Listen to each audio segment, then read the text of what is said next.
नमस्कार, मैं तीर्थ बोल रही हूँ। अनामिका का प्रश्न इस प्रकार है कि क्या कुंडलिनी दैवी शक्ति होती है जो हमारे अंदर सोई हुई है?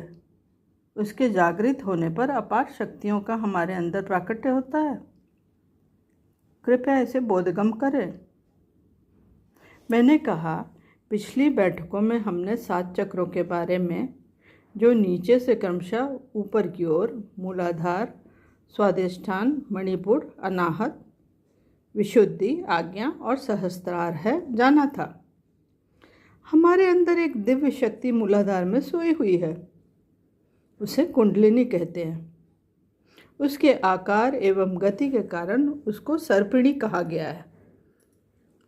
ये मूलाधार में धूम्रलिंग के ऊपर 3.5 हाथ कुंडल मार के अपनी पूंछ मुंह में दबाकर सोई हुई है। निश्चय ये दूसरे आयाम की ऊर्जा है जो अपने में ही गति कर रही है। अब तक अपने में ही गतिमान है, अर्थात मूलाधार चक्र में ही सुषुप्त है। जीव घोर अज्ञान की निद्रा में डूबा रहता है। वो भौतिक जगत की ओर बहुत ही गहरा आकर्षण महसूस करता है और उसी में लिप्त रहता है। जब मनुष्य का रुझान अध्यात्म की ओर होता है, वो स्वयं अपने को जानना चाहता है। तब इस सोई हुई ऊर्जा को अपनी ओर आकर्षित होता है और उसका जागरण करने का दृढ़ संकल्प करता है और लगातार उसमें प्रयासरत रहता है।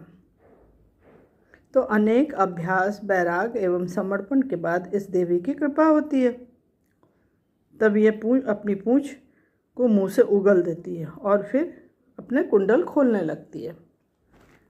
जब ये प्रक्रिया साधक के अंदर चल रही होती है तो उसे दिव्य अनुभूतियाँ होने लगती हैं। उसका आकर्षण ध्यान साधना की ओर जमने लगता है। कुंडलिनी का फिर ऊर्ध्वगमन शुरू होता है। वह नीचे से चक्रों का भेदन करते हुए ऊपर बढ़ने लगती है। यह बहुत लंबी प्रक्रिया है, अर्थात लंबे समय तक शुद्धिकरण होने से ऊर्जा ऊपर उठने लगती है। अभिजीत ने पूछा, क्या इस दौरान चक्रों का भी शुद्धिकरण साथ साथ होता रहता है? हाँ, प्रत्येक चक्र शुद्ध होने पर उसमें शुद्ध ऊर्जा का, अर्थात प्राण ऊर्जा का लगातार प्रसार होने लगता है। तब द्वारा सारी तमोगुणी अशुद्धियाँ भस्म हो जाती हैं। इस प्रकार प्रत्येक चक्र भेदन करती हुई कुंडली सहस्त्रार चक्र तक पहुँच जाती है। यहीं पर शिव शक्ति का मिलन होता है। अब जीव पूर्ण रूप से प्रकाशित हो चुका होता है और फिर मनुष्य दिव्य पुरुष में बदलने लगता है। इस प्रकार हमारी चेतना का जागरण होता है।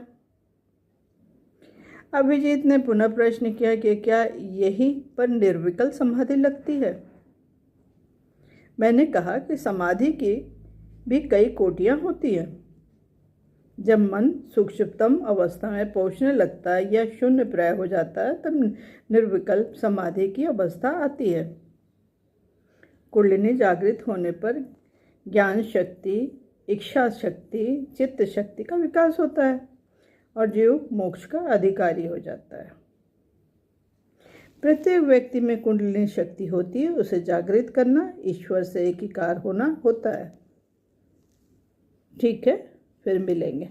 धन्यवाद।